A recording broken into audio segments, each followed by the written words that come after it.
តើត្រូវធ្វើដូចម្តេចទៅប្រសិនបើបាត់ឬខូចខាតប្លង់ដីប្រសិនបើប្លង់ដីរបស់លោកអ្នកបានបាត់ឬខូចខាតដោយមានរហែកនិងដាច់ដែលមិនអាចប្រើប្រាស់បានទៀតនោះលោកអ្នកដែលជាម្ចាស់កម្មសិទ្ធិនៃអចលនវត្ថុអាចធ្វើការស្នើសុំធ្វើប្លង់រឹងឡើងវិញបានដែលគេហៅថាប្លង់ទុតិយតាដំណើរការសំខាន់ក្នុងការស្នើសុំប្លង់ទុតិយតារួមមាន 1. ម្ចាស់កម្មសិទ្ធិត្រូវដាក់ពាក្យបណ្ដឹងនៅប៉ុស្តិ៍នគរបាលដែលប្លង់កម្មសិទ្ធិត្រូវបានបាត់ 2. ចុះផ្សាយដំណឹងស្តីអំពីការបាត់ប្លង់ដីជាសាធារណៈតាមរយៈសារព័ត៌មានឬបណ្ដាញផ្សព្វផ្សាយសាធារណៈនានាឬត្រូវភ្ជាប់មកជាមួយនៅសំណល់នៃប្លង់ដែលខូចខាតឬរហែកនោះមកជាមួយនឹងពាក្យស្នើសុំ 3. ត្រូវដាក់ពាក្យស្នើសុំធ្វើទុតិយតាទៅអាជ្ញាធរមានសមត្ថកិច្ចដោយភ្ជាប់មកជាមួយនៅឯកសារគាំទ្រចាំបាច់នានា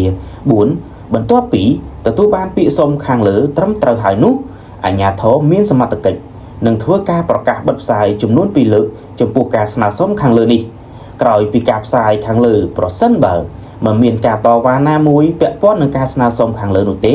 ស្ថាប័នមានសមត្ថកិច្ចនឹងចេញប្លង់ទុតិយតាជូនម្ចាស់កម្មសិទ្ធិឡើងវិញដើម្បីប្រើប្រាស់ស្របតាមច្បាប់ជាធរមាន